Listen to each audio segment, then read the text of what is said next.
Muy bien, esta noche vamos a continuar con nuestro capítulo de patologías del esófago. La semana, bueno, la anterior clase, la del día martes, tuvimos nuestra clase introductoria de introducción sobre esófago y pues vamos a comenzar recordando de forma muy puntual lo que habíamos visto en la anterior clase. Recordamos, ¿no?, que el esófago es un tubo muscular de aproximadamente 25 a 30 centímetros de longitud se extiende desde la faringe hasta el estómago. Lo podemos dividir en tres segmentos: esófago cervical, torácico y abdominal, teniendo en cuenta que va a haber una variación entre su irrigación arterial, el drenaje venoso, su inervación y también las cadenas ganglionares en las cuales drena la linfa de cada uno de estos segmentos. Respecto a los esfínteres, pues recordamos, ¿no?, el esfínter esofágico superior, que previene la aspiración, que también previene el reflujo, y el esfínter esofágico inferior, que previene el reflujo gastroesofágico. Respecto a la fisiología, pues su función principal es el transporte de los alimentos desde la boca hasta el estómago mediante la peristalsis, función que comienza desde la deglución. La mucosa esofágica está diseñada para resistir el daño mecánico y tiene también resistencia al efecto ácido. Otro énfasis que hacía el texto cuando hablábamos de la introducción era hablar justamente sobre estudios complementarios, ¿no? Y recordamos que el texto nos menciona que los estudios complementarios o los estudios para la comprensión o diagnóstico de trastornos esofágicos se dividían en cuatro: las pruebas para detectar anomalías estructurales, las pruebas para detectar anomalías funcionales, las pruebas para detectar una mayor exposición esofágica al jugo gástrico y las pruebas de la función duodenogástrica en relación con la enfermedad esofágica. Para las análisis estructurales habíamos recordado lo que viene a ser la valoración endoscópica y también la valoración radiográfica. Esta valoración radiográfica, especialmente mediante el uso de contrastes. Respecto a las pruebas para detectar anomalías funcionales, estas eran las más gráficas, por decirlo así. Hablábamos ya del estudio de manometría, ¿no? El estudio de manometría que nos permitía ver representaciones tridimensionales de lo que venía a ser todo el mecanismo de deglución y el funcionamiento de el transporte, ¿no?, de los alimentos desde la faringe hasta el estómago. De igual forma, teníamos la impedancia esofágica. Recordando que la manometría funcionaba mediante la valoración de presiones. En cambio, la impedancia esofágica lo que hacía era la valoración de la impedancia eléctrica y también podía asociarse con una medición de pH, ¿no? Una pH impedancia. Luego también teníamos la cintigrafía de tránsito esofágico y finalmente la video y la cine radiografía, ¿no?, que era parecido a la evaluación radiográfica, pero esto ya utilizando cámaras de rayos gamma que permitían grabar o obtener video de los estudios. Respecto a las pruebas para detectar una mayor exposición esofágica al jugo gástrico, la más relevante es la vigilancia ambulatoria del pH en 24 horas, el estudio que es gol estándar para diagnosticar nuestra enfermedad por reflujo gastroesofágico. Y luego teníamos también la detección radiográfica del reflujo gastroesofágico, que si bien no se presentaba en todos los casos, pero cuando se presentaba era un indicador de que existía este mismo reflujo. Dentro de las pruebas de la función duodenogástrica en relación con la enfermedad esofágica, el texto nos menciona el estudio del vaciamiento gástrico, análisis del ácido gástrico y la colegamografía. Sin embargo, solamente hacía un poco de énfasis o nos describía un poco sobre el estudio del vaciamiento gástrico. Ahora, toda esta parte de la introducción, especialmente los estudios complementarios y demás, nos va a servir para poder abordar mejor las patologías. Y bueno, no son muchas patologías las que el texto nos presenta respecto a la bibliografía de la residencia. Estamos hablando de que tenemos este capítulo de calasia y luego tenemos el capítulo de enfermedad del reflujo gastroesofágico, que está prácticamente inmiscuida o prácticamente es uno con el esófago de Barrett, ya que el esófago de Barrett es una complicación de la enfermedad por reflujo gastroesofágico. Muy bien, entonces, habiendo recordado lo que vimos la clase anterior, vamos a comenzar ya con nuestro caso clínico. Y pues nuestro caso clínico nos presenta una paciente femenina de 45 años, sin antecedentes médicos significativos. Se presenta en consulta por disfagia progresiva para sólidos y líquidos durante el último año. La paciente refiere regurgitación de alimentos no digeridos, pérdida de peso no intencionada de 7 kilogramos en los últimos 6 meses y episodios de dolor torácico después de las comidas. No ha experimentado pirosis ni hemorragia digestiva. En el examen físico, la paciente está delgada, pero no muestra otros hallazgos anormales. Dentro de las pruebas diagnósticas, tiene un esofagograma con bario que muestra una dilatación esofágica con un estrechamiento en el esófago distal, conocido como el signo del pico de pájaro. La manometría esofágica revela una peristalsis en el cuerpo esofágico y una relajación incompleta del esfínter esofágico inferior. La endoscopia digestiva alta no muestra evidencia de estenosis mecánica ni tampoco lesiones malignas. Los laboratorios. Hemoglobina 12,5 gramos por decilitro, el hematocrito 37%, una glucosa 90 miligramos por decilitro y una función hepática y renal normales. Bueno, les repito, ¿no? Cuando nosotros vemos nuestro tema, pues efectivamente en nuestro caso clínico, la respuesta está dentro de lo que vamos a analizar en esta clase. Sin embargo, vamos a ver de que la idea no es saber el resultado, ¿no? Es saber cómo nosotros podemos identificar esos signos en nuestro paciente que nos van a llevar hacia el diagnóstico. Eso lo veremos al final de nuestra clase. Vamos a continuar con nuestras preguntas. Yo sé que en la anterior clase han extrañado las preguntas y pues como este tema sí está dentro de nuestra bibliografía, pues vamos a tener 30 segundos para contestar 10 preguntas de todo nuestro tema de clase que vamos a resolverlas al final de nuestra clase. Y como extra, como bonus, recordamos que tenemos 5 preguntas que vamos a ir lanzándolas a lo largo de la exposición. Entonces, sin más preámbulo, comenzamos nuestra pequeña evaluación de 10 preguntas y tenemos 30 segundos para contestar cada una de ellas.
Muy bien. Entonces, vamos a comenzar describiendo lo que nos presenta el texto respecto a la acalasia.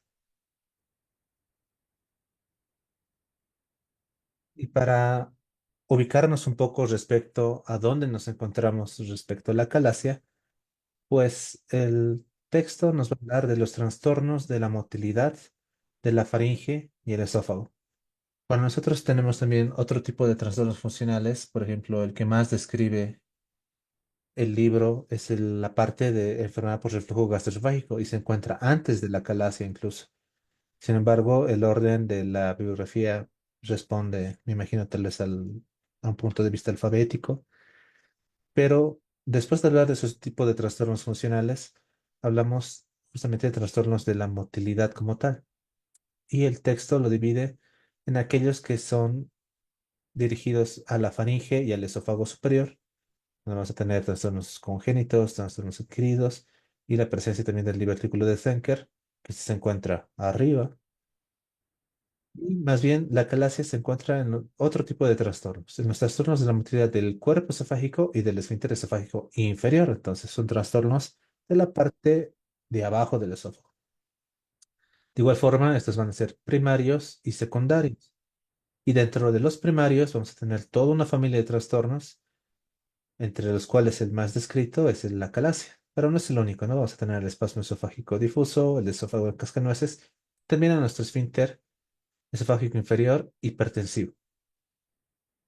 Veamos. Justamente cuando hablamos de alteraciones primarias y alteraciones secundarias de los trastornos de la mortalidad del cuerpo y del esfínter esofágico inferior, vemos, ¿no? Las primarias tenemos la acalasia con su variedad de acalasia vigorosa.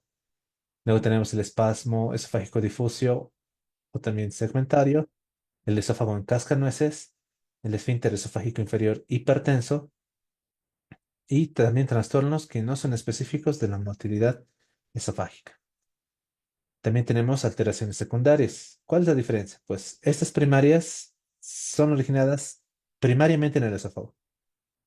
En cambio, las secundarias van a ser otro tipo de enfermedades que tienen repercusión en el esófago. Por ejemplo, enfermedades vasculares del colágeno, como la esclerosis sistémica progresiva, la polimiositis, la dermatomiositis, la enfermedad mixta del tejido conectivo, hasta el lupus eritematoso sistémico. Entonces, son otro tipo de enfermedades que van a repercutir en la función o la motilidad del esófago.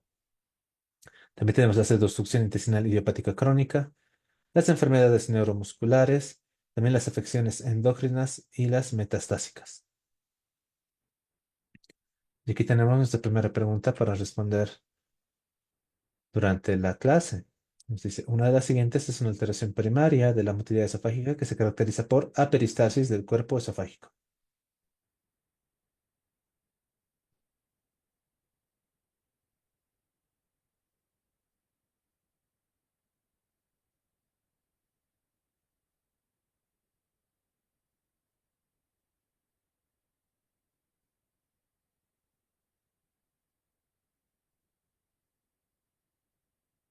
Muy bien, veamos. Inciso B. Muy bien. Justamente la calasia, ¿no? Esto está escrito en su capítulo 25 de esófago, la página 1056. Vemos, ¿no? Vamos a tener características manométricas de cada uno de estos trastornos primarios de la motilidad esofágica. Tanto la calasia, el espasmo de esofágico difuso, el esófago en gastronueces, el esfínter esofágico inferior hipertenso, también los trastornos inespecíficos. Respecto a la calasia, que es lo que nos interesa a nosotros, vemos que una de sus características manométricas es que existe una relajación incompleta del esfínter esofágico inferior, menos del 75% de relajación. Existe aperistalsis en el cuerpo esofágico. La presión del esfínter esofágico inferior es elevada, pero no supera los 26 milímetros de mercurio, ¿no? Es elevada, pero es menor a 26 milímetros de mercurio. Hay un aumento de la presión basal intraesofágica en relación con la basal gástrica. En cambio, por ejemplo, en el espasmo esofágico difuso tenemos contracciones no peristálticas simultáneas mayor al 20% de las degluciones húmedas que son normales. Entonces, existen contracciones repetitivas polivalentes, existen contracciones espontáneas pero hay una peristalsis normal intermitente, ¿no? A diferencia de la calasia, que hay peristalsis, en el espasmo esofágico difuso hay peristalsis normal. Y las contracciones pueden ser de mayor amplitud y duración. En cambio, en el esófago en cascanueces, la intensidad peristáltica media es de 10 degluciones húmedas y en el esófago distal con una presión que supera los 180 milímetros de mercurio. La mayor duración media de las contracciones supera los 7 segundos. Ya hay una secuencia peristáltica normal. Igual, entonces hay peristalsis. La calasia no hay peristalsis. Respecto al esfínter esofágico inferior hipertensivo, aquí vemos que la presión en la calasia es elevada, pero no supera los 26 milímetros de mercurio. En cambio, en este esfínter esofágico inferior hipertenso, la presión sí supera los 26 milímetros de mercurio, pero puede haber una relajación normal. En cambio, en la calasia hay una relajación incompleta. En el esfínter esofágico inferior hipertenso hay peristalsis, en cambio, en la calasia hay peristalsis. Y respecto a los trastornos inespecíficos de la motilidad esofágica, pues la disminución o ausencia de la amplitud de la peristalsis esofágica con una presión menor a 30 milímetros de mercurio. También un mayor número de contracciones que no son transmitidas, que no son eficientes. Entonces, nuestra respuesta, y hay que recordarlo, ¿no? Aperistalsis del cuerpo esofágico es una característica de la calasia. Segunda pregunta. Una de las siguientes no corresponde a las características manométricas de la calasia. Y eso es algo que acabamos de mencionar.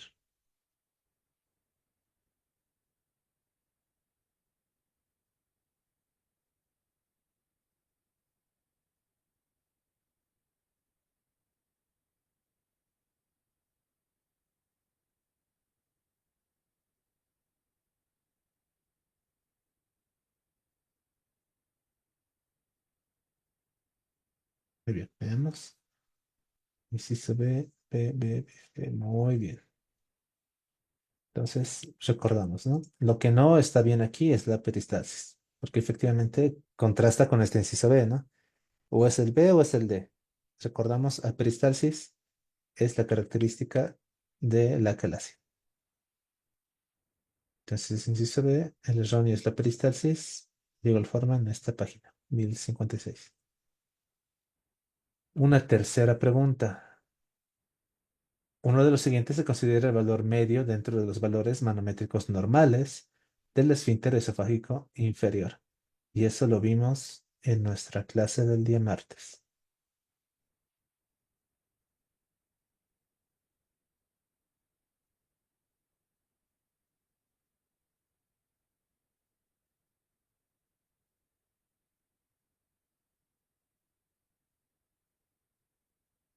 Muy bien, veamos. Si se ve, ve. Bueno, este último. C. Alguien puso X. ¿Eh? ¿Qué respuesta tan X?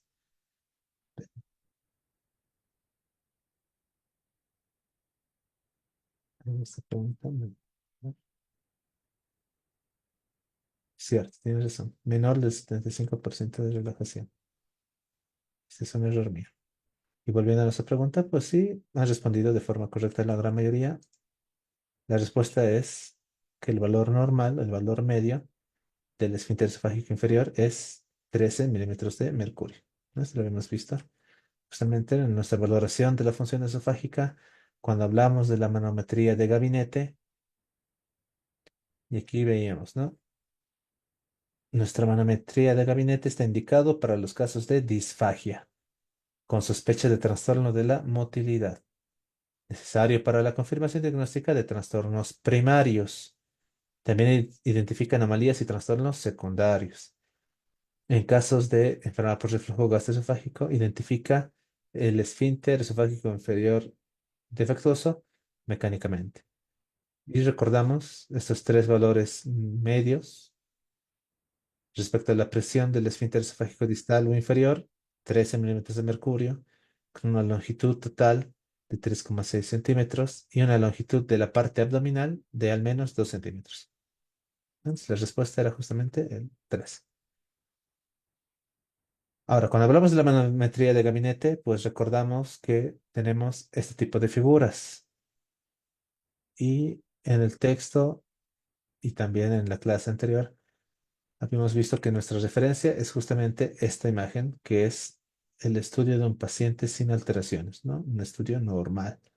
Esta manometría, pues volvemos a recordar, nos dará esta referencia respecto a la presión, y aquí tenemos los diferentes niveles de presión representados por colores, y también vamos a tener una relación respecto al tiempo.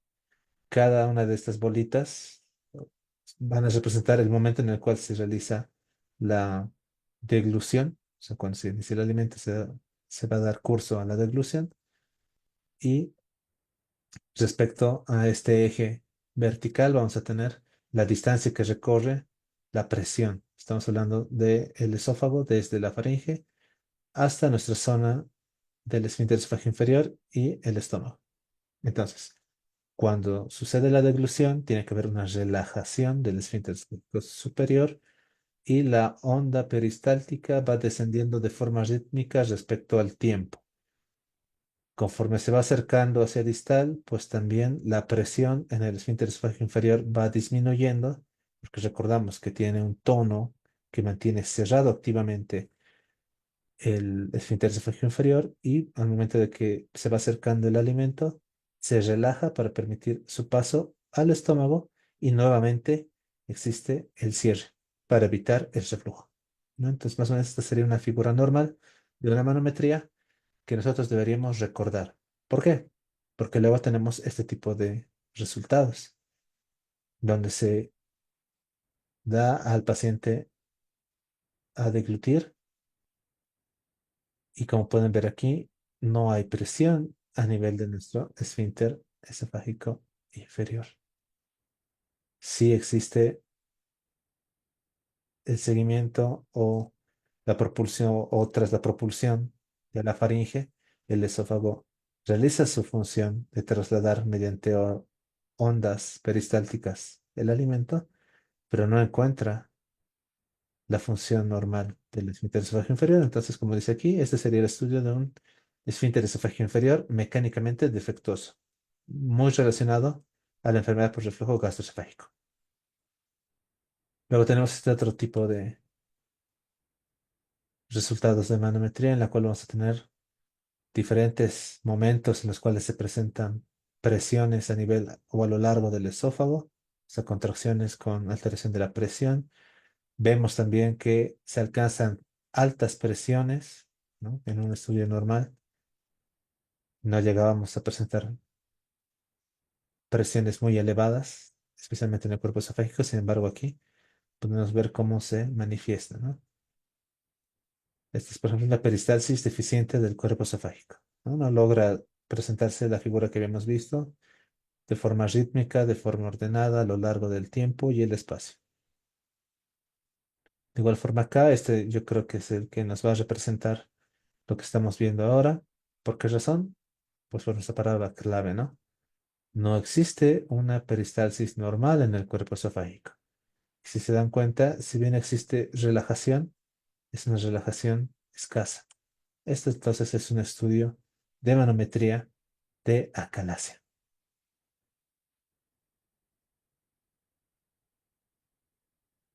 ¿no? Entonces, la clave o dentro de los rasgos manométricos que tenemos que buscar es la ausencia de relajación, menos del 75%, la peristalsis del cuerpo esofágico, y hay que hacer una medición, ¿no?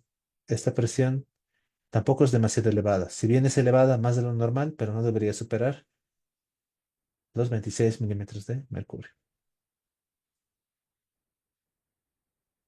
En cambio, aquí tenemos esta otra figura, ¿no? Una alta presión, el espasmo esofágico difuso. Y nosotros mismos recordamos, ¿no? Cuando hablábamos de las capas musculares del esófago, nos decían que el tercio superior está representado más que todo por fibras estriadas y los dos tercios inferiores por fibras de músculo liso, que justamente son las que suelen afectarse más por este tipo de trastornos de la motilidad. Por ejemplo, es un estudio manométrico de un espasmo esofágico difuso. Y aquí se ve claramente por qué hablamos de espasmo, ¿no? Es una gran contracción con alta presión. rompe completamente el esquema de nuestra peristalsis normal. Muy bien. Si bien el capítulo de esófago tiene sus diferentes puntos claves, habíamos visto que el primero estaba de acorde a nuestra parte introductoria y el quinto punto clave es el único punto clave del capítulo que nos habla sobre acalasia. Y nos va a decir, a forma de resumen, que la acalasia es el trastorno motor esofágico primario más común. Se caracteriza por una ausencia de peristalsis y un esfínter esofágico inferior hipertensivo no relajante. Se trata mejor con miotomía de Heller laparoscópica asociada a una fundoplicatura parcial. Aquí tenemos nuestra cuarta pregunta. La incidencia de la acalasia es...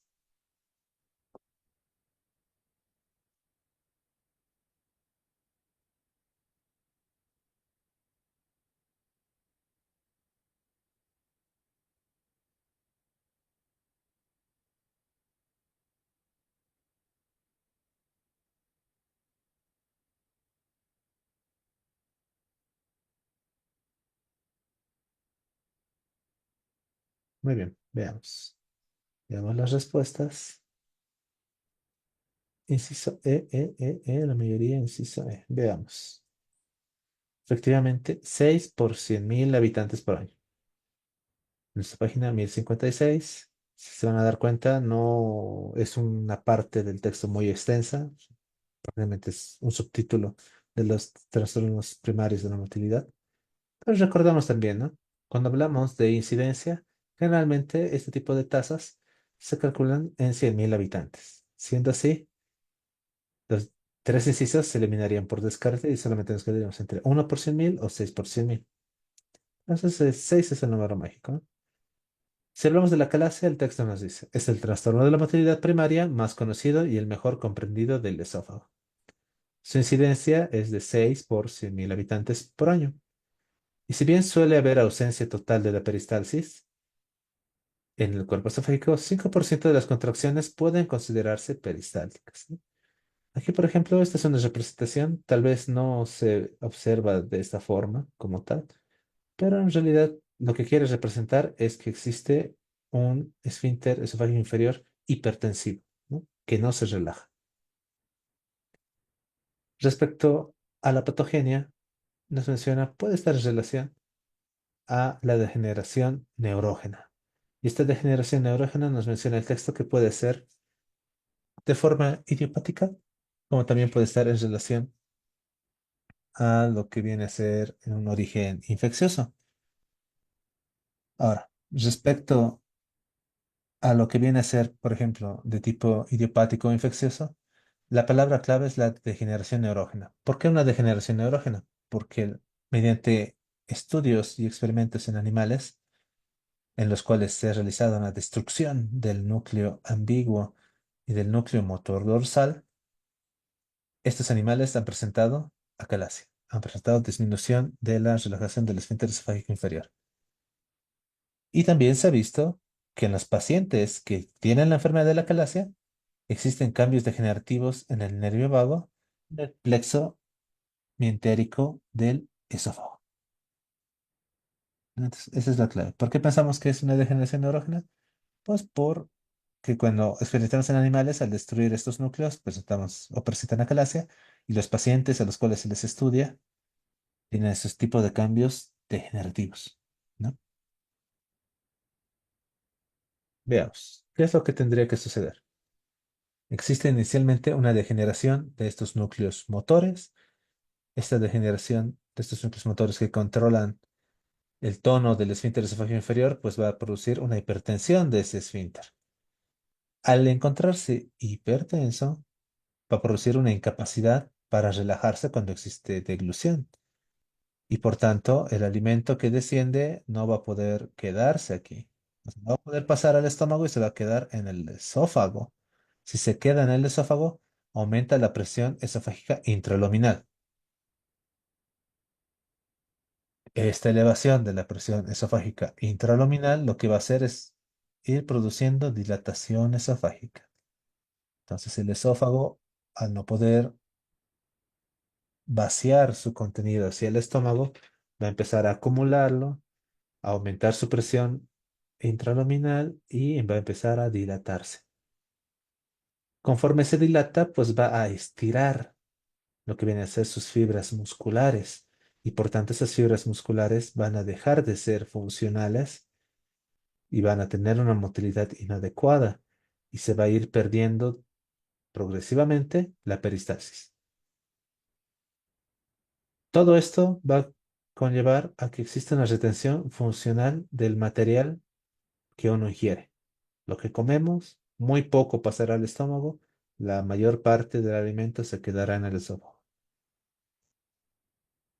Respecto a los estudios diagnósticos, la radiología de contraste nos permite evidenciar lo que se conoce como signo de pico de ave. Estamos hablando de un esófago que se encuentra dilatado, una dilatación masiva, suele ser a veces tortuoso y que va a ir disminuyendo su luz en lo que esto representaría el esfínter esofágico inferior, dando ese aspecto, ¿no?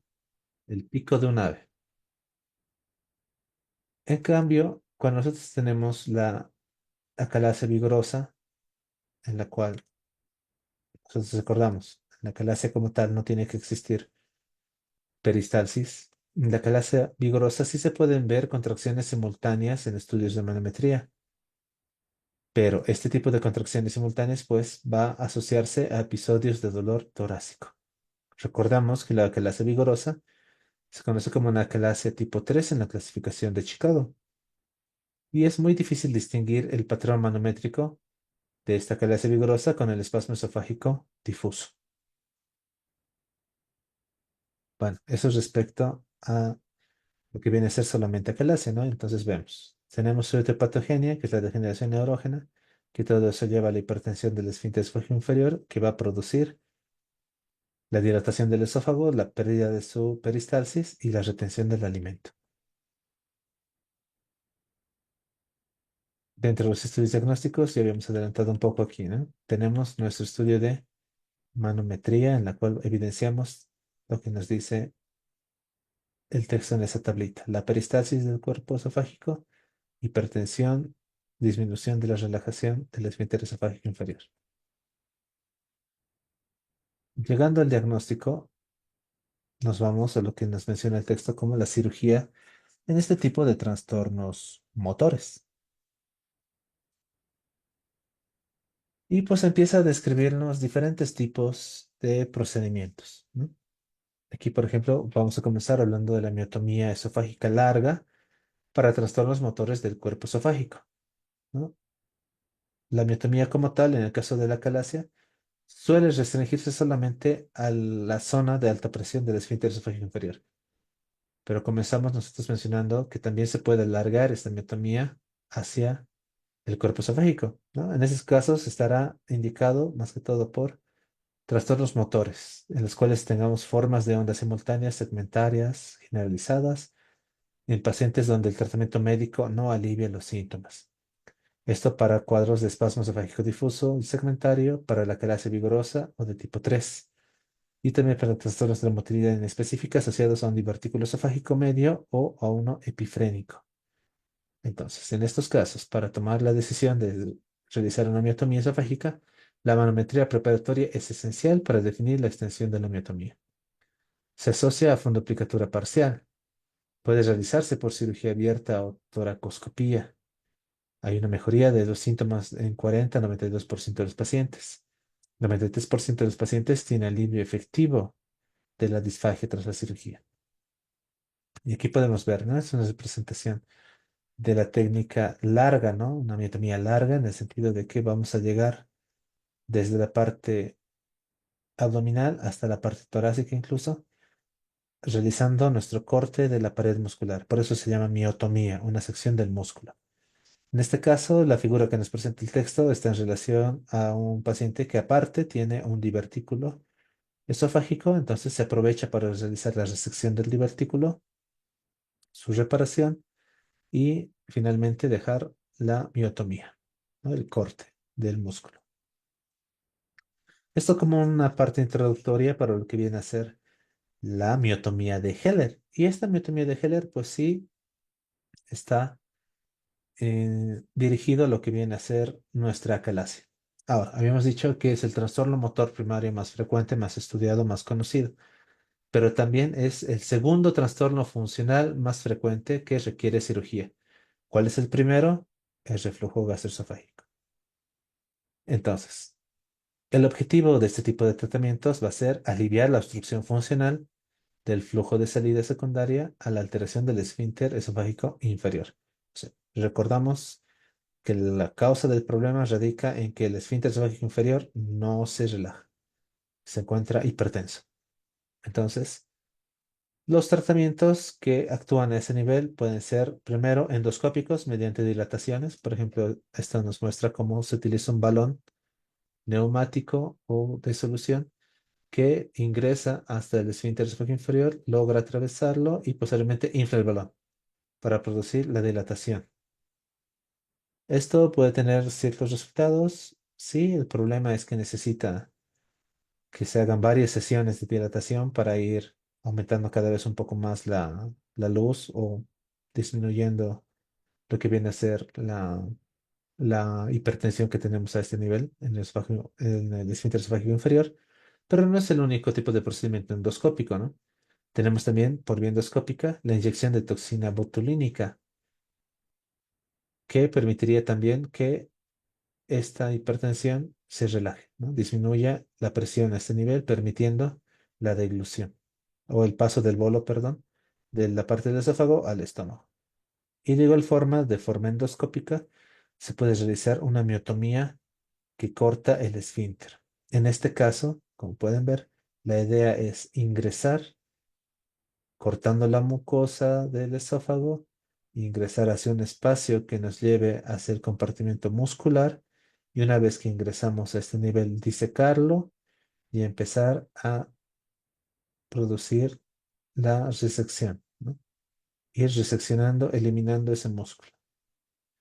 Llegamos hasta el estómago, como pueden ver aquí, y nos va a quedar el músculo seccionado. Retiramos el endoscopio y se cierran con clips hemostáticos, ¿no? Y de esa forma disminuiríamos el tono muscular a nivel de nuestro esfínter esofágico inferior. Respecto justamente al tratamiento quirúrgico, vemos, ¿no? ¿Cuál es la duda o qué preguntas tiene que hacerse el médico o el cirujano cuando tiene que decidir una conducta para tratar la calasia? Primero nos preguntamos, ¿nos vamos por la dilatación neumática o hacemos directamente la miotomía quirúrgica? Si queremos ser conservadores, se puede hacer la dilatación neumática, sí, pero si esta fallara, nos inclinamos ya por la miotomía. En aquellos casos que tengamos ya un esófago demasiado dilatado, demasiado tortuoso, o incluso esté asociado a una hernia yatal, es mejor irnos directamente a la miotomía. Ahora, si hemos elegido hacer la miotomía, nos preguntamos, ¿hacemos la miotomía a través del tórax o hacemos el abordaje a través del abdomen? La respuesta, idealmente el abordaje debe ser abdominal e incluso laparoscópico. Entonces, hemos decidido hacer nuestra miotomía, la vamos a hacer laparoscópica abdominal y nos preguntamos, ¿agregamos o no agregamos un procedimiento antirreflujo? Y aquí necesitamos información, ¿no? El texto nos dice, después de 10 años, más del 50% de los pacientes va a presentar reflujo. Entonces, es recomendable añadirle un procedimiento antirreflujo.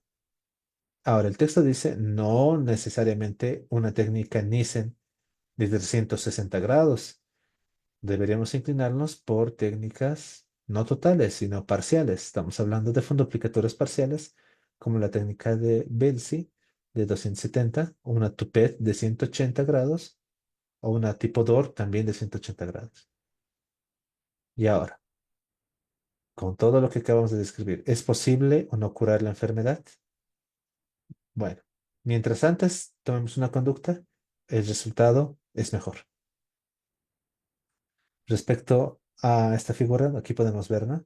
¿Cuáles son las incisiones para una fundoplicatura abierta? Pues realmente es supraumbilical. y para hacer por cirugía laparoscópica vemos, ¿no?, cómo es la disposición de nuestros trócares. ¿Cuál es el objetivo? Nuestra miotomía localizada específicamente en nuestra zona de alta presión del esfínter esofágico inferior y asociado a un procedimiento antirreflujo.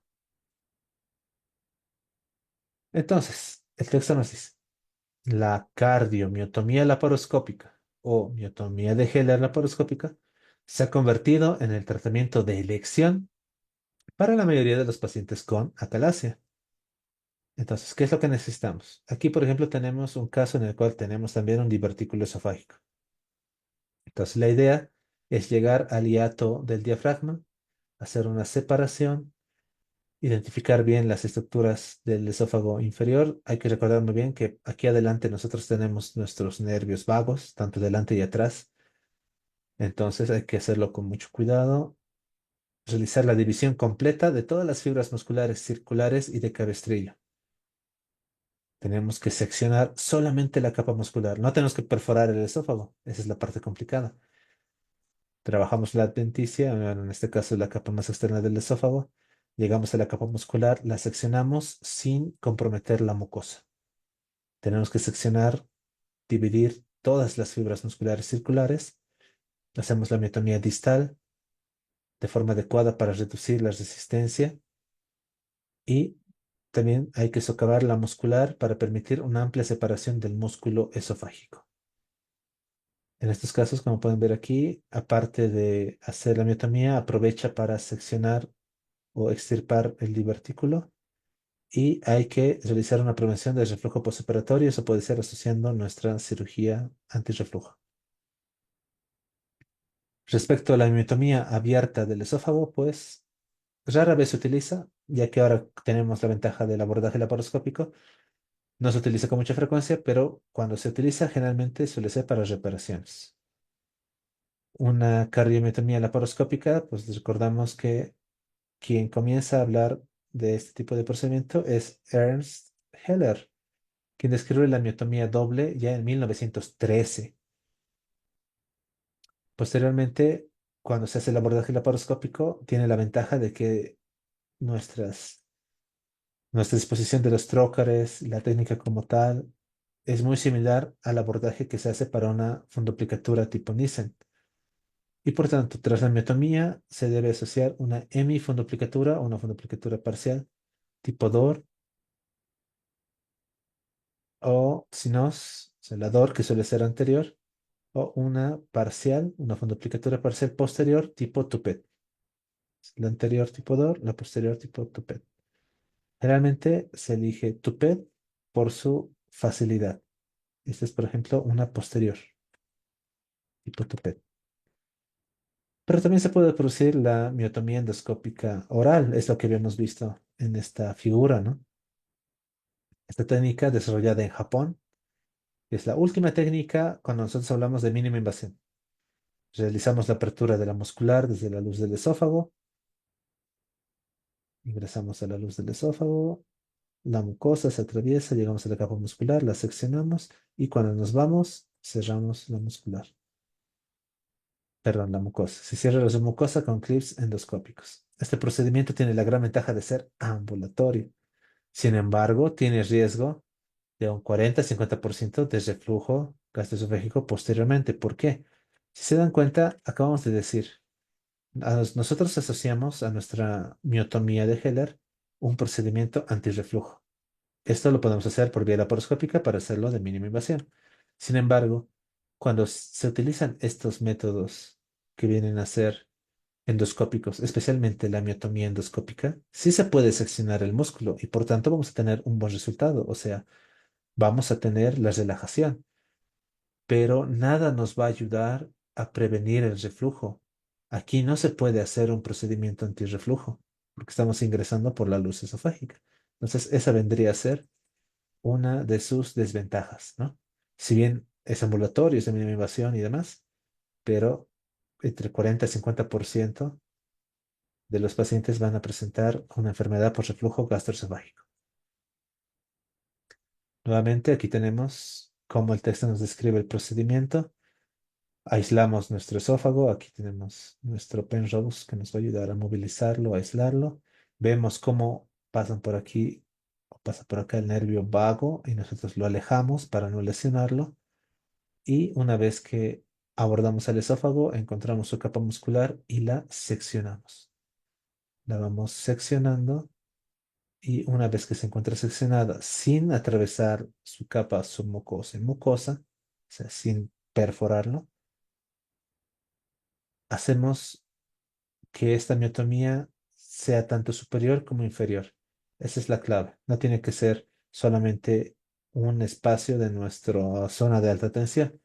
Tenemos que irnos desde la parte abdominal hasta la parte torácica. Entonces se hace una buena sección y posteriormente nos encargamos de realizar una fundoplicatura. Aquí podemos ver los tres tipos de variedades, ¿no? Una que se va hacia adelante, que es parcial. Esta es la que es de tipo DOR, ¿no? La que va completamente cubriendo por adelante nuestra miotomía. Aquí se puede observar con línea punteada cómo queda la miotomía por detrás del fondo gástrico que va a hacer la fundoplicatura. Y aquí podemos ver la más sencilla en relación a lo que es la técnica, que es la posterior. La posterior o tipo tupet. Ahora, ¿qué es lo importante cuando nosotros queremos elegir qué tipo de tratamiento vamos a indicarle a nuestro paciente? Pues tenemos que valorar lo que viene a ser el resultado del tratamiento para la acalasia, ¿no? Tenemos que valorar los resultados de los diferentes tipos de tratamiento. Y aquí viene nuestra última pregunta del capítulo. ¿Cuál es el mejor tratamiento para la acalasia?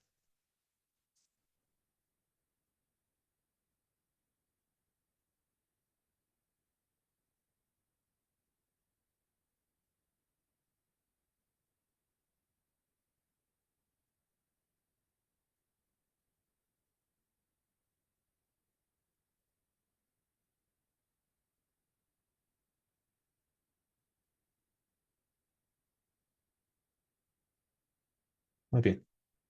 Veamos nuestras respuestas. Todos han colocado justamente la letra C. Exactamente, ¿no? Ya lo habíamos dicho. La miotomía de Heller laparoscópica más una fundoplicatura parcial, no total. Esto está justificado en nuestra página 1068. Veamos, ¿cuáles son las razones del fracaso de una miotomía esofágica? Y aquí el texto nos presenta autor y el tipo de procedimiento que ha estudiado. Por ejemplo, en este estudio realizado por Ellis, solamente estudia la miotomía. Goldburn estudia solamente la miotomía y Mulhunter estudia la miotomía asociada a una cirugía de reflujo. Y aquí vemos, ¿no? La razón del fracaso es reflujo en 4% sobre la miotomía, 5% sobre la miotomía y hasta 18% en una cirugía de reflujo. Una miotomía adecuada, perdón, inadecuada, vemos, 2%, 9%. Megaesófago, solo miotomía, 2%. Un vaciado pobre, solo miotomía, 4,3%, no en la cirugía de reflujo. Dolor torácico persistente, solamente en procedimiento, solo miotomía. Entonces, si nosotros hacemos un análisis crítico de los resultados del tratamiento, tenemos que ver que la valoración basada en síntomas es poco confiable, porque los síntomas suelen ser muy propios de cada persona. Entonces, lo mejor es realizar un estudio de presión del esfínter esofágico inferior. Por tanto, si nosotros con nuestra cirugía hemos producido una reducción de por lo menos 10 milímetros de mercurio, se predice una buena respuesta. Tenemos que también medir la presión basal esofágica y también este estudio de escintigráfica, bueno, una medición escintigráfica, lo que habíamos visto la semana, bueno, el anterior martes, nos permite ver, ¿no? En el tiempo el vaciado gástrico. Vamos a poder valorar el vaciado gástrico con nuestra medición escintigráfica. Por tanto, el mejor tratamiento para la calasia es una miotomía de Hilliard laparoscópica más una fonoplicatura parcial. La respuesta de nuestra pregunta. Y bueno, eso es lo que nos presenta el texto respecto a la calasia. Como pueden ver, no es una parte muy extensa del libro. Mañana vamos a ver que Erge es un poco más extenso. Y aparte, como el esófago de Barrett es una complicación, una consecuencia del Erge, vamos a aprovechar para verlo también. Ahora vamos a comenzar a hacer la resolución de nuestro caso clínico en nuestras 10 preguntas iniciales. Y una vez que ya hemos visto en qué consiste la patología de la calasia, pues vamos a poder identificar los puntos importantes en nuestra paciente. Una paciente de 45 años sin antecedentes médicos significativos y se presenta a la consulta por disfagia progresiva para sólidos y luego hasta para líquidos durante el último año. La paciente refiere regurgitación de alimentos que no se digieren porque no llegan al estómago. Como no logra pasar todo el alimento al estómago, entonces presenta pérdida de peso. La pérdida de peso no intencionada desde hasta 7 kilos en 6 meses y les refiere también dolor torácico después de las comidas. Nosotros recordamos que el esófago se encuentra a nivel torácico rodeado de otras estructuras y su distensión, su dilatación, pues puede empujar, por ejemplo, el corazón o puede empujar también la tráquea. Entonces, puede originar también episodios de dolor torácico no cardíaco después de las comidas. Y lo importante para diferenciarlo del ERGE, pues que no ha experimentado pirosis ni tampoco hay hemorragia digestiva. Respecto al examen físico, si bien la paciente es delgada, no muestra datos anormales. Un poco más de luz vamos a encontrar mediante nuestras pruebas diagnósticas. Ya esto nos orienta que podemos estar frente a un cuadro de acalasia, ¿no? Acalasia o estenosis. ¿Por qué? Porque si se dan cuenta, si nosotros tuviésemos algún tipo de lesión, por ejemplo, una persona que intenta suicidarse o una persona que por error en una fábrica consume cáusticos. Se equivoca de lata, se equivoca, no sé, de frasco y consume un cáustico. O intentando autoeliminarse, consume un cáustico que va a lesionar el esófago. El esófago se lesiona y la respuesta es estenosis, se va a estenosar. O si no, podemos tener una neoplasia en el esófago inferior, cuyo crecimiento va a ocluir su luz y vamos a tener un paciente que no puede deglutir o bueno, va a presentar disfagia, tanto para sólidos, luego para líquidos, puede regurgitar el alimento no logra pasar al estómago y va a presentar la regurgitación de alimentos no digeridos y puede presentar también dolor. Externamente, bueno, puede que no encontremos muchos datos. ¿Qué es lo que nos va a ayudar? Las pruebas diagnósticas. Recordamos, primero, todo paciente con disfagia le pedimos un estudio tanto endoscópico como también un estudio radiológico. Los dos estudios para determinar alteraciones estructurales. En el esófagograma con trago de bario vemos, ¿no? La dilatación del esófago con un estrechamiento del esófago distal conocido como signo de pico de ave. Uno. Luego se le hace un estudio de manometría y vemos, ¿no? Aperistalsis del cuerpo esofágico, una relajación incompleta del esfínter esofágico inferior. Y con nuestra endoscopía no vemos datos de una estenosis mecánica ni lesiones malignas. O sea, si estuviésemos frente a un cuadro neoplásico, en la endoscopía nosotros podríamos ver masas, podríamos ver alteración del tejido. En el caso de la calasia no existe tal. O si estuviésemos frente a una estenosis por cáusticos y demás, podríamos ver diferentes grados de estenosis mecánica o de lesiones también a nivel de la mucosa, que eso no se presenta en una calasia. Entonces, es la razón por la cual nos ayuda la endoscopía. Dentro de los laboratorios no hay mucha alteración, ¿no? Todo está dentro de lo que nosotros podemos considerar aceptable. Entonces, con todo esto, especialmente con el pico de pájaro y la endoscopía que descarta que no se trate de neoplasia ni una estenosis mecánica, más nuestra manometría, pues ya sabemos, el diagnóstico es acalasia. Comencemos a responder nuestras preguntas. ¿Cuál es el síntoma más característico de la acalasia? Vemos nuestra respuesta, el inciso C, la disfagia para sólidos y líquidos. La disfagia para sólidos y líquidos es el síntoma más característico de la calasia debido a la falta de peristalsis y la relajación incompleta del esfínter esofágico inferior. Esta pregunta 2. ¿Qué hallazgo radiológico es típico en un esofagograma con bario de un paciente con acalasia? De igual forma, la letra C, estrechamiento distal en forma de pico de pájaro. El estrechamiento distal en forma de pico de pájaro es un hallazgo típico en el esofagograma con bario de pacientes con acalasia. La pregunta 3. ¿Cuál es el método diagnóstico más definitivo para la acalasia? La manometría esofágica. La manometría esofágica es el método diagnóstico más definitivo para la acalasia, ya que evalúa la función motora del esófago y la relajación del esfínter esofágico inferior. ¿Cuál es el objetivo principal del tratamiento de la acalasia? La letra D, alivio de la disfagia, mejora del vaciamiento esofágico. El objetivo principal del tratamiento de la acalasia es aliviar la disfagia y mejorar el vaciamiento esofágico, facilitando la relajación del esfínter esofágico inferior. Esta pregunta 5. ¿Cuál de las siguientes opciones de tratamiento ofrece una solución a largo plazo para la acalasia? A largo plazo, pues la cirugía, ¿no? La letra D, miotomía de Heller. La miotomía de Heller ofrece una solución a largo plazo para la acalasia al cortar las fibras musculares del esfínter esofágico inferior, permitiendo su relajación y mejorando así el vaciamiento esofágico. Pregunta 6. ¿Cuál es una complicación común de la acalasia si no se trata adecuadamente? Carcinoma esofágico. Si no se trata de forma adecuada, la acalasia puede llevar a una inflamación crónica con éstasis esofágica, aumentando el riesgo de carcinoma esofágico.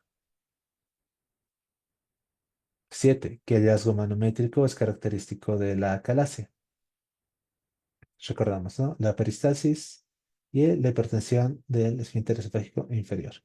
La manometría esofágica en pacientes con acalasia típicamente muestra hipertensión del esfínter esofágico inferior y una peristalsis en el cuerpo del esófago.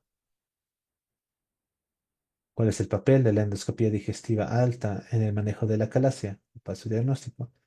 Excluir la malignidad y excluir la estenosis mecánica. La endoscopia digestiva alta se utiliza para excluir malignidad y estenosis mecánica en pacientes con síntomas de acalasia, pero no para confirmar el diagnóstico. Para eso tenemos la manometría. Pregunta 9. ¿Qué intervención puede ser considerada para pacientes con acalasia que no son candidatos para cirugía? Y aquí, como podemos ver, ninguno está dentro de lo que hemos mencionado en los mínimamente invasivos. Tenemos la inyección de toxina botulínica a nuestro esfínter esofágico inferior. La inyección de toxina botulínica en el esfínter esofágico inferior puede ser considerada para pacientes con acalasia que no son candidatos para cirugía, aunque sus efectos sean temporales. Y aquí tal vez si hubiéramos tenido las dilataciones neumáticas o las dilataciones endoscópicas, podríamos haber tenido duda. Pero como solamente tenemos la toxina botulínica, entonces esta es la que tiene mejor resultado que todo lo que se encuentra aquí. Por descarte, llegamos igual a la respuesta. Nuestra pregunta 10. ¿Cuál de los siguientes factores no se asocia típicamente con la calasia? Y aquí tenemos, ¿no? Estas dos en relación a la enfermedad de Chagas. Nosotros recordamos que van a producir degeneración del plexo mientérico. La hipertensión del esfínter esofágico inferior se presenta, la peristalsis también se presenta. Lo que no vamos a encontrar va a ser reflujo gastroesofágico severo. No, eso no tiene nada que ver. Aunque algunos pacientes con acalasia pueden experimentar reflujo, el reflujo gastroesofágico severo no es típicamente asociado con la acalasia debido a la hipertensión. Esta hipertensión del esfínter esofágico inferior previene más bien el reflujo. Si bien hay regurgitación, más que reflujo sería regurgitación, es del alimento que no se logra digerir, que no logra pasar el estómago y que el paciente elimina. Muy bien, entonces hemos logrado describir lo que nos presenta el texto respecto a lo que viene a ser acalasia. Si bien no parecía un subtítulo muy amplio, sino que se encuentra inserto en nuestros trastornos primarios de la motilidad, si se dan cuenta, da mucho para poder explicar. Y bueno, no he visto muchas preguntas sobre acalasia, pero sí hay puntos clave, ¿no? Nos vamos a repasar una vez más para cerrar nuestra clase de esta noche y vemos cuál es el resumen, los puntos clave. Primero, la definición. La calasia es un trastorno esofágico caracterizado por la falta de relajación del esfínter esofágico inferior y la ausencia de peristalsis en el cuerpo esofágico. Epidemiológicamente es una enfermedad rara con una incidencia aproximadamente de uno. Esto está mal. Esto debe ser de otra edición. Mi culpa. 6 por 100.000. Es lo que recordamos, ¿verdad? Y es una pregunta que hemos puesto en nuestras preguntas de resolución durante la clase, ¿no? Entonces, 6 por 100.000. Puede presentarse a cualquier edad, aunque es más común entre 25 y 60 años. La etiología, la causa exacta, si bien es desconocida, se cree que involucra una degeneración de núcleos motores, ¿no? De células ganglionares del plexo mientérico en el esófago. Los síntomas, pues la disfagia, tanto para sólidos como para líquidos, la regurgitación de alimentos no digeridos, puede haber dolor torácico, la pérdida de peso y puede esto manifestarse también o puede producir cierto grado de broncoaspiración, ¿no? Lo que se traduciría en tos nocturna y aspiración. El diagnóstico. Manometría esofágica es el estudio de elección, mostrando una ausencia de peristalsis en el cuerpo esofágico y una relajación incompleta del esfínter esofágico inferior.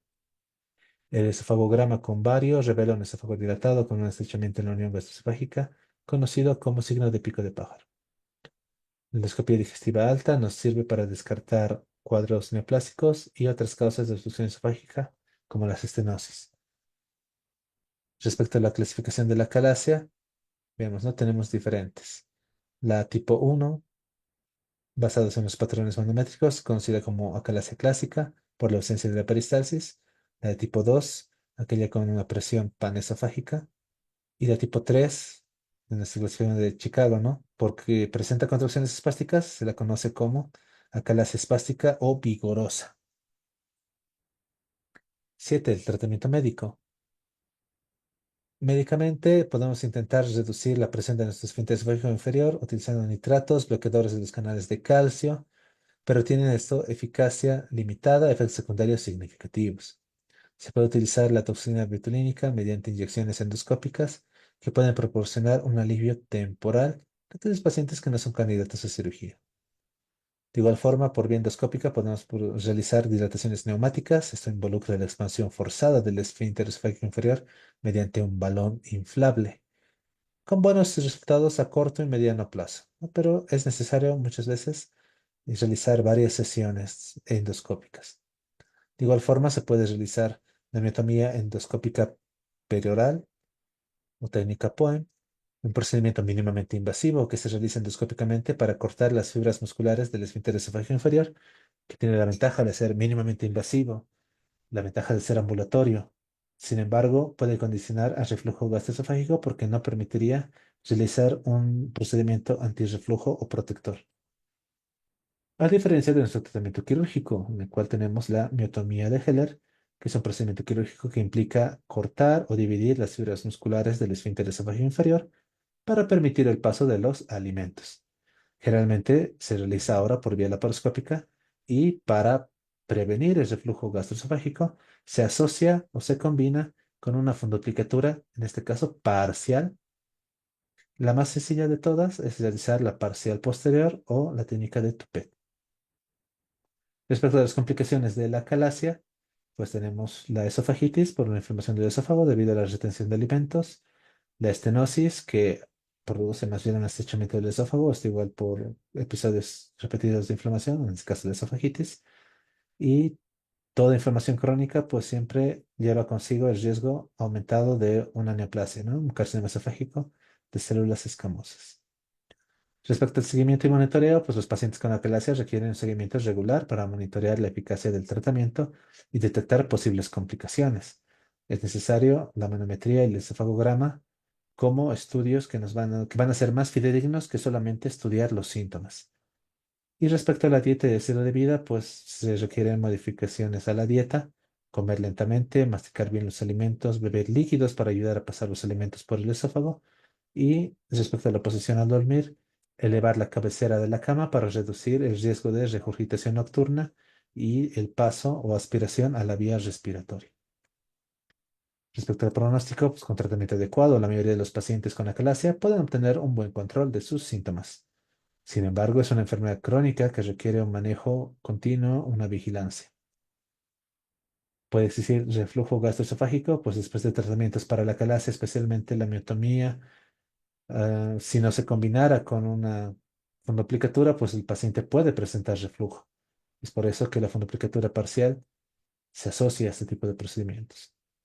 Y respecto a investigaciones futuras, pues la investigación continua se centra en entender mejor la etiología, desarrollar tratamientos menos invasivos, más efectivos, incluso conociendo la etiología se podría incluir opciones de tratamiento epigenético y tratamientos biológicos. Sin embargo, cuando la lesión ya está instaurada, la idea es relajar lo que viene a ser el esfínter esofágico inferior. Eso se consigue más fácilmente mediante nuestra miotomía. Bueno, eso sería todo respecto a lo que podemos hablar esta noche respecto a la calasia. Si tienen alguna consulta, pues soy todo oídos, en realidad todo ojos para leer sus preguntas. Y les repito, ¿no? Esta semana vamos a hablar netamente de patología de esófago. Significa que mañana vamos a terminar esófago con nuestros dos temas de enfermedad por reflujo gastroesofágico y esófago de Barrett. Para la siguiente semana poder comenzar patología de estómago, hablar de la enfermedad ulceropéptica, la perforación de las úlceras. Y bueno, como han podido ver, he cumplido, tal vez un poco tarde, pero he cumplido mandándoles las diapositivas con espacios para que ustedes puedan completarlas, tanto de la primera, la segunda, la tercera, la cuarta, y también voy a mandarles de esta clase. Y bueno, eh,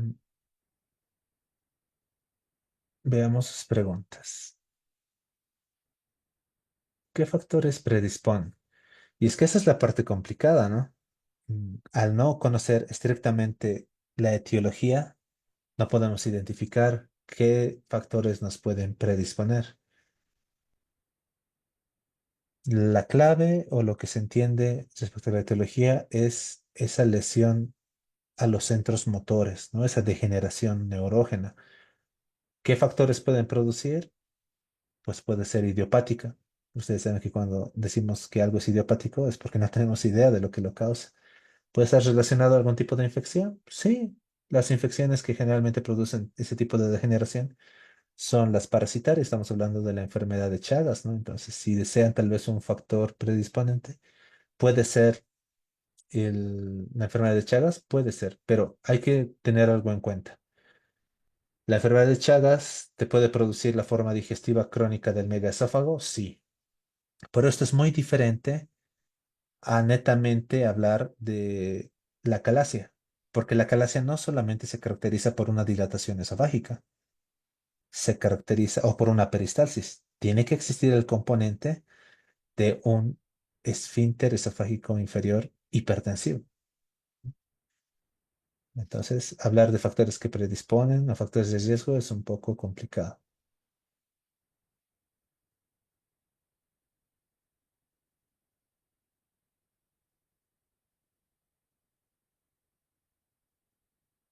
Lengua de fondo gástrico. No recuerdo haber mencionado eso. Mm, Veamos. La calasia Chicago tipo 3, ¿en qué diferencia con la calasia vigorosa o espástica? Porque si bien tiene todo lo que tiene la calasia, vamos a tener contracciones espásticas. No solamente en la clásica, en la tipo uno netamente a peristalsis. No hay nada de ondas de contracción a nivel del cuerpo esofágico. En cambio, en la vigorosa pueden existir algunas contracciones espásticas. De ahí viene su nombre, ¿no? De vigorosa.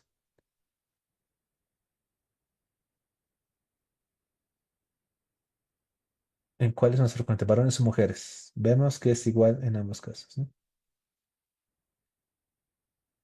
Cepa en Bolivia. Bueno, no existe una cepa, ¿no?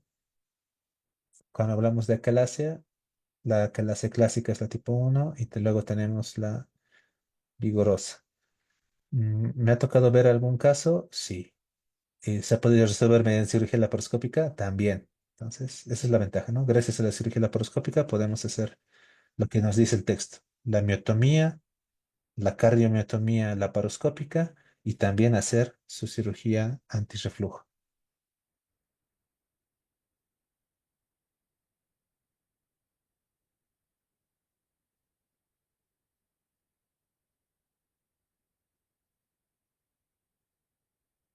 Resúmenes para poder apuntar. Los resúmenes que les han compartido o que les van a compartir, me imagino que todo es por plataforma, entonces les ruego que se comuniquen con los administradores del curso. Y bueno, aquí hay una última, ¿no? Mm,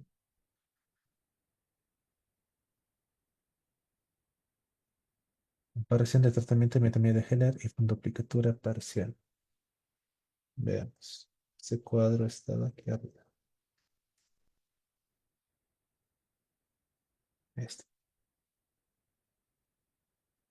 Muy bien. Esta tablita que se encuentra en el texto, pues nos trata de mostrar que nosotros necesitamos realizar lo que se llama mm, un seguimiento, ¿no? O sea, la clave de nuestros procedimientos es llegar a un objetivo. Y hay que saber valorar si nuestro procedimiento llega o no llega al objetivo. Y más o menos, pues lo que nos dice esta tablita es que vamos a tener diferentes autores que han estudiado las causas o razones del fracaso de la miotomía esofágica. Por ejemplo, en este estudio, en el cual solamente han abordado lo que viene a ser la miotomía, nos menciona que el reflujo se ha presentado en 4% de los casos. En Goldberg, solo 5%, que también ha utilizado miotomía. Y cuando se utiliza miotomía y antirreflujo, este autor ha encontrado que hasta 18%.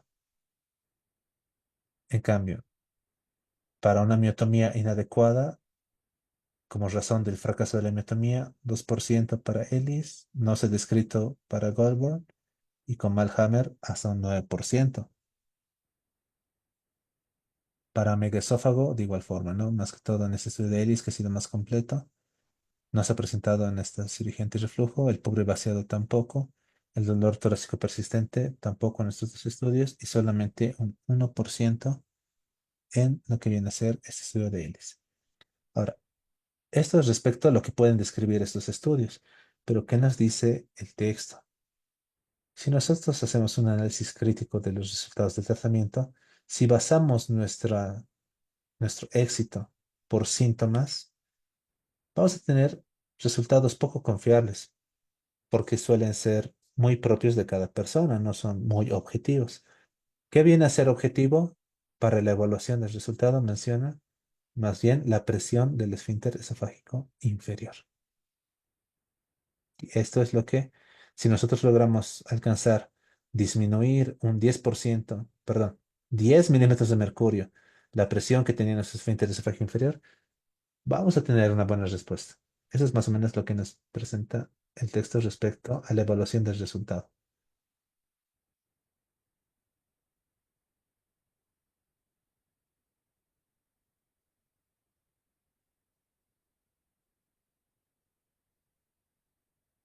Aquí en nuestro resumen, ¿no? Las características de la calasia tipo 2. Lo tenemos aquí en nuestro resumen. Vemos, ¿no? La tipo 1, ausencia de peristalsis. La tipo 2, existe una presión panesofágica, o sea, en todo el esófago. Y la tipo 3 son más bien contracciones espásticas. Espásticas y que por eso reciben también el nombre como acalasia espástica o también acalasia vigorosa. Entonces, la tipo 2 se caracteriza porque si bien existe no peristalsis, sino contracciones o registros de presión en el cuerpo esofágico, estas suelen ser de característica en todo el cuerpo esofágico, ¿no? Panesofágica. No se olvide subir sus diapositivas, sí. Lo que pasa es que trato de hacer como una pequeña experimentación, ¿no? Cuando les he pasado las preguntas antes de la clase, pues todos han respondido muy bien. Ahora estoy viendo que si no les paso las preguntas antes de la clase, también responden muy bien. Entonces, están estudiando, ¿no? Eso es reflejo de que se les pasen, es como dicen, ¿no? Nos pasaron las respuestas, pero nos cambiaron las preguntas. Tengan o no las preguntas, estoy viendo que sí están ubicados en lo que viene a ser los temas de nuestro capítulo de cirugía. Y pues bueno, eso es excelente porque sí, más bien nuestras clases no vienen a enterarse ustedes de cero. Vamos a reforzar lo que uno ya conoce, pero siempre dentro del contexto de lo que es nuestra bibliografía, nuestra referencia, que es el libro de Schwartz. Si en estas semanas o en estos meses se les ocurriera a nuestras autoridades del SNIDAI modificar la bibliografía, pues entonces nosotros también nos vamos a adecuar a eso y vamos a adecuar nuestras clases, nuestras preguntas también hacia una nueva bibliografía. Entonces hay que estar atentos hasta que no tengamos un nuevo comunicado, pues vamos a seguir manejando nuestro libro de Schwartz, nuestra 11ª edición. ¿Cuál es el tiempo máximo para realizar una manometría? Tiempo máximo. En realidad, aquí también nos decía una de nuestras diapositivas, ¿no? Cuando hablábamos de qué preguntas se hace el cirujano. ¿Es posible o no curar la enfermedad? Mientras antes mejor. ¿Eso qué significa? Mientras antes nosotros podamos diagnosticar el cuadro, más antes lo vamos a poder tratar. Y mientras antes lo tratemos, nuestro resultado va a ser mejor. No hay un tiempo límite, pero mientras antes podamos nosotros diagnosticar, especialmente mediante un estudio de manometría, para poder llegar al diagnóstico de la clase, pues más antes vamos a poder tratarlo y nuestro resultado también va a ser mejor para nuestro paciente. Muy bien.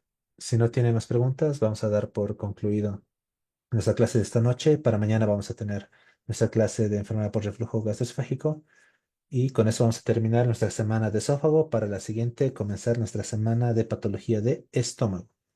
Que tengan muy buenas noches. Nos vemos el día de mañana. Sigan estudiando y que tengan una noche provechosa.